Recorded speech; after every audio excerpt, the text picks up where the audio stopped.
ગૃહમંત્રી અમિત શાહ આજે અસમના પ્રવાસે છે, જ્યાં તેઓ વિવિધ વિકાસના કામોનું લોકાર્પણ કરશે.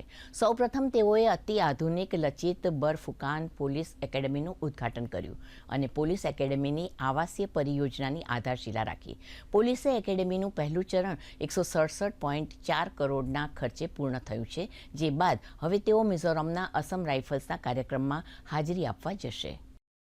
पुलिस एकेडमी जिस तरह से विजुलाइज की गई है, उसका पहला चरण जमीन पर उतारा गया है. दूसरे चरण का मैं पूरा क्रियान्वयन कैसे होगा वो देख कर आया हूं. एक प्रकार से भारत भर की पुलिस एकेडमी में हमारे आसाम की पुलिस एकेडमी ये 5 साल में नंबर 1 बनने वाली है. नंबर 1 बनने वाली.